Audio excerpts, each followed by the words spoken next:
ప్రభు యేసుక్రీస్తు నామములో మీ అందరికీ శుభములు. పాస్కా ఆయుత్తకాలపు మొదటి గురువారము.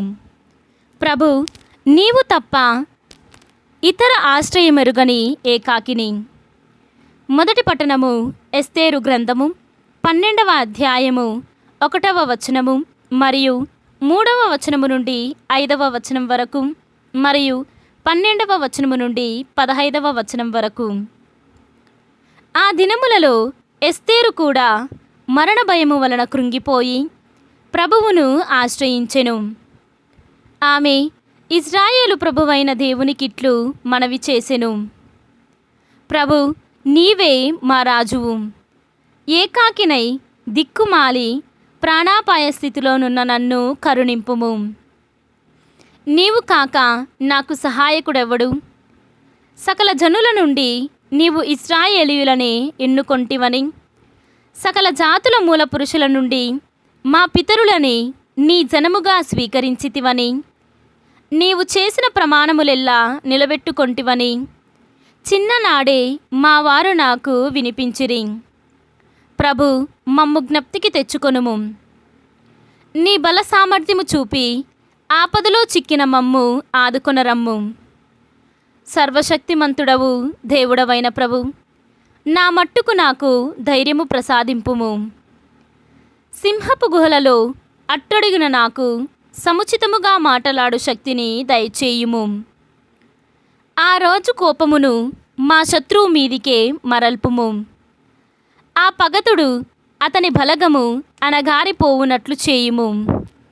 ప్రభు, నీ బలమగు హస్తముతో నీవు తప్ప ఇతర ఆశ్రయమెరుగని ఏకాకిని నన్ను కరుణింపుము. నీవన్నీ ఎరుగుదువు. అన్యజాతి వైభవము నాకు నచ్చదు. సున్నతి సంస్కారము లేని అన్యజాతి వాని పొందు నాకు అసహ్యము కలిగించును. ఇది ప్రభువాక్కు. సర్వేశ్వరునికి వందనములు. భక్తి కీర్తనం. ప్రభు, నేను మొరపెట్టగా నీవు నా వేడుకోలును ఆలించితివి. ఈనాటి సువిశేషము పునీత మత్తయ్య గారు వ్రాసిన సువిశేషము 7వ అధ్యాయము 7వ వచనము నుండి 12వ వచనము వరకు. అడుగుడు మీ కొసగబడును, వెదకుడు మీకు దొరుకును, తట్టుడు మీకు తెరవబడును. ఏలన అడుగు ప్రతివానికి లభించును, వెతకు ప్రతివానికి దొరుకును, తట్టు ప్రతివానికి తెరవబడును. కుమారుడు రొట్టెనడిగిన మీలో ఎవడైనా వానికి రాయినిచ్చునా? చేపనడిగిన పామునిచ్చునా? మీరెంత చెడ్డవారైనను మీ బిడ్డలకు మంచి బహుమతులనిచ్చుట మీకు తెలియను గదా. పరలోకమందున్న మీ తండ్రి అడిగిన వారికి ఇంకెంతటి మంచి వస్తువులనిచ్చునో ఊహింపుడు.